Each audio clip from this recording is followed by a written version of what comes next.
Assalamualaikum warahmatullahi wabarakatuh. Saudaraku kaum muslimin dan muslimat, saudara sebangsa dan setanah air dimanapun Anda dan berada. Berjumpa kembali dengan saya Abu Fikri dalam rangka kebaikan dan kebenaran untuk mempermudah langkah-langkah kita menuju Islam, yaitu Allah dan Rasulnya.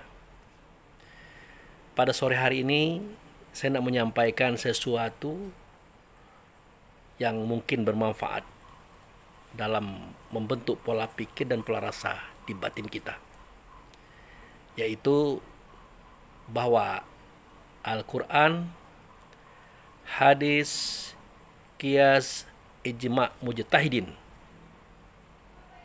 itu adalah dasar daripada berfikir kita.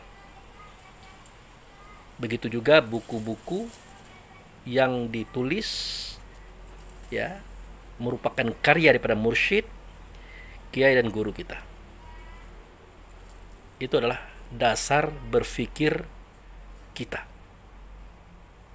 Oleh karena Quran, hadis, qiyas dan ijma' beserta buku-buku yang ditulis oleh guru kita adalah sebagai dasar berfikir, maka perlu dipelajari, ditumbuh kembangkan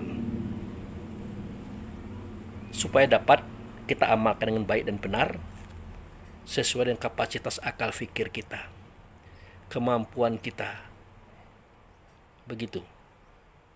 Nah, hal ini bisa kita deteksi, bisa kita pelajari sejauh mana keberhasilan kita terhadap pemahaman kita pada dasar-dasar hukum tersebut. Nah, dari pemikiran tadi, dia akan menumbuhkan suara, kata, dan perbuatan. Dia akan menumbuhkan etika dan perilaku serta akhlak.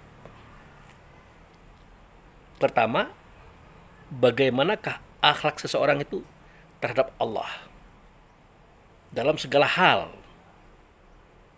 Artinya sejauh mana orang itu menghargai Allah sebagai Tuhannya dan dia adalah sebagai hambanya. Nah, kalau untuk cerita ke cerita, kisah ke kisah, urayan ke urayan, hampir semua orang itu bagus. Hampir semua orang itu indah, enak didengar. Tetapi belum tentu indah dan enak dipandang oleh mata. Jadi ukuran daripada seseorang itu sudah baik dan benar terhadap Allah dan Rasulnya, itu bisa kita lihat dari bagaimana cara dia bersuara, berkata, dan berbuat di dalam masyarakatnya terhadap sesama manusia. Bahkan lebih daripada itu, terhadap alam semesta seperti angin, air, tanah, api, tumbuh-tumbuhan, buah-buahan, hewan-hewanan, dan yang lainnya. Jadi ukuran seseorang itu sudah berhasil atau baik serta benarnya dia bertuhan kepada Allah, berasul kepada Muhammad Rasulullah SAW, bisa kita lihat bagaimana cara dia berperilaku di tengah masyarakatnya.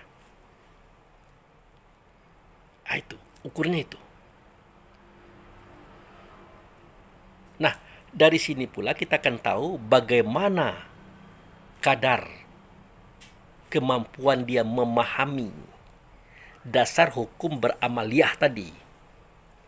Quran, hadis, qiyas, ijma' mujtahidin beserta buku-buku yang dicetak, disadurkan oleh guru mereka. Bisa dilihat di situ. Jangan sampai terjadi kita mengaji, kita wiritan, kita rutinitas dalam kajian ke kajian, tapi hasilnya saling membenci, iri dengki, hasud fitnah, saling menggeser dan menggasak. Apapun kita, siapapun kita, dalam sebuah organisasi, kelompok pengajian ataupun Islam, kalau sedemikian rupa kejadiannya, itu menunjukkan bahwa pemahaman kita terhadap Quran dan hadis, qiyas dan ijma' beserta buku-buku yang dibuat oleh guru kita tadi masih perlu ditinjau kembali. Ya. Otomatis dari situ pula kita bisa membaca seseorang sejauh mana cara dia menghargai Allah sebagai Tuhan, Muhammad sebagai Rasulullah. Ya dari cara bergaul itu saja. Cara dia bersuara, cara dia berkata, cara dia berbuat, cara dia bertindak. Karena suara, kata, dan perbuatan itu kan bermula dari pemikiran. Pemikiran bermula pada akal.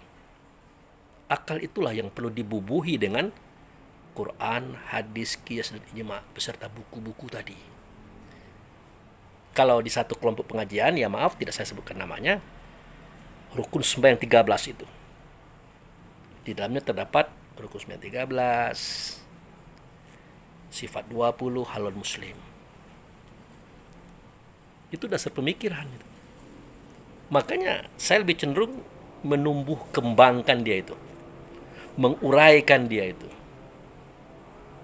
dan menjadikan ia mudah untuk dipahami, mudah untuk dicerna. Insya Allah tidak mudah untuk kita abaikan dia. Artinya bisa kita amalkan secara baik dan benar. Nah, mungkin itu saja yang perlu saya sampaikan kepada kita semua. Karena takutnya kita ini tertipu.